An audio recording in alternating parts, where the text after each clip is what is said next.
అందరికీ హాయ్ అండి. Welcome to Sakhi sweet home. ఈరోజు వీడియో గులాబ్ జామున్. ఇవి అచ్చము స్వీట్ షాప్ స్టైల్లో చూపిస్తున్నాను.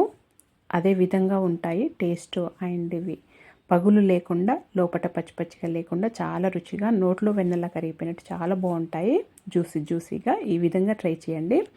ఇక్కడ నేను ఒక 1/2 లీటర్ పాలు తీసుకొని దాంట్లో ఇలా పాలు విరగొట్టానండి. విరగొట్టంగా ఇది స్ట్రెయిన్ చేయంగా వచ్చిన దీన్ని చెనా అంటారు. దీన్ని స్ట్రెయిన్ చేసిన తర్వాత నాకు ఇది అరకప్ అయింది. ఇదేమో కోవా అండి. ఇది గ్రామ్స్ వైజ్గా చూసుకుంటే 200 గ్రామ్స్. నాకు ఇది 1.5 కప్ అయిందండి. ఇది ప్యాకెట్ దండి నేను యూజ్ చేసేది, ఇంట్లో చేసింది కాదు.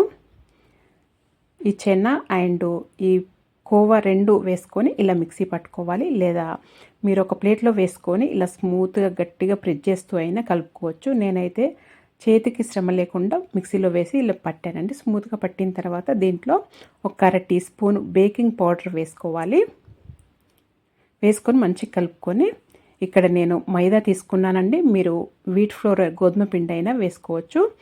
ముందుగా అయితే ఒక అరకప్పు తీసుకున్నాను. అరకప్పు తీసుకొని కొద్దిగా వేసుకుంటూ కలుపుకుంటున్నాను. ఇది ఎంత పడుతుందో అంతే చూసుకుంటూ వేసుకోవాలి. కొద్దిగా వేసుకుంటూ ఇలా కలుపుకోవాలి. తెలుస్తుందండి. ఇది సాఫ్ట్గా ఉండాలి, మరీ గట్టిగా ఉండొద్దు ఈ పిండి. చూడండి, ఈ విధంగా ఉండాలి. నాకైతే ఆ మైదా పిండి అరకప్పే పట్టిందండి.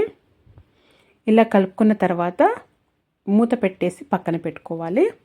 అంతవరకు మనం ఇది సిరప్ చేసుకునే వరకు, చక్కెర సిరప్ చేసుకునే వరకు పక్కన పెట్టుకుంటే సరిపోతుంది. పొయ్యి పైన ఒక కడాయి పెట్టుకొని 3 కప్పుల చక్కెర వేసుకోవాలి. అలాగే 3 కప్పుల నీళ్లు వేసుకొని మరిగించుకుంటూ ఉండాలి. దీంట్లో ఒక 1 టీ స్పూన్ ఇలాచీ పౌడర్ వేసుకోవాలి. వేసుకొని ఇలా కలుపుకొని ఒక 5-6 నిమిషాలు మరిగిస్తే సరిపోతుంది. ఇదేం పాకం రానవసరం లేదు. దీన్ని ఇప్పుడు పక్కన పెట్టుకోవాలి. ఇప్పుడు పొయ్యి పైన ఒక ఫ్రై ప్యాన్లో ఇలా నూనె వేడి చేసుకుంటున్నాను. అంతవరకు ఇవి గులాబ్ జామున్ బాల్స్ చేసుకోవాలి. ఒక వాయికి సరిపోయే అన్ని చేస్తున్నానండి. ముందుగా అయితే అన్నీ ఒకేసారి వేయించకుండా ఇలా కొద్దిగా ఒక వాయికి సరిపోయే అన్ని చిన్న ఉండలుగా చేసుకొని ఇలా చేసుకుంటే రౌండ్గా వస్తాయి. అస్సలు పగులు లేకుండా చేసుకోవాలి. చూడండి, ఇలా ఉండాలి. ఇలా అన్నీ చేసి పెట్టుకున్నాను. 2 వాయిలుగా వేయించుతానండి. ఇప్పుడు నూనె చూడండి కొద్దిగానే వేడైంది. ఇలా అయినప్పుడే వేసుకోవాలి. స్టీల్ గిన్నెలో కానీ అలాంటి ప్యాన్లలో ఈ గులాబ్ జామున్ వేయించడం వల్ల అడుగును పట్టేస్తాయండి. అందుకే ఇలా నాన్ స్టిక్ ప్యాన్లో వేయిస్తున్నాను. ఇలా అయితే అడుగుకు వెళ్ళిపోకుండా పైన కవ్వంతలవే తేలుతాయండి. చక్కగా పైనకి ఇలా తేలి ఫ్రై అవుతాయి.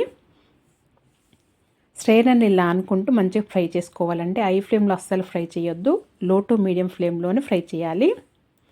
చూడండి, ఎక్కువగా అయితే లో ఫ్లేమ్లోనే ఫ్రై చేసుకోండి. అప్పుడే లోపటి వరకు చక్కగా వేగుతాయి. ఇలా ఒక వాయి చక్కగా వేగినాయి చూడండి. మంచి కలర్ వచ్చి పైన క్రిస్పీగా అయ్యే వరకు ఇలా వేయించుకోవాలి.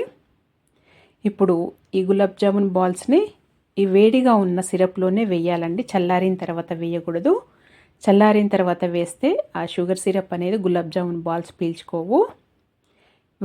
వేడి తగ్గిపోయినా కానీ మళ్ళీ వేడి చేసుకొని వేసుకోండి. సెకండ్ వాయి కూడా వేయించుతున్నానండి. చూడండి, ఇవి కూడా చక్కగా అస్సలు పగులు లేకుండా చాలా చక్కగా వచ్చాయి కదా. ఈ విధంగా ఖచ్చితంగా ట్రై చేయండి. ఇవి కూడా చక్కగా వేయించుకొని, ఇవి వేసేటప్పుడు కూడా వేడిగానే ఉండాలండి. షుగర్ సిరప్ వేడిగా ఉండేటట్టే చూసుకోండి.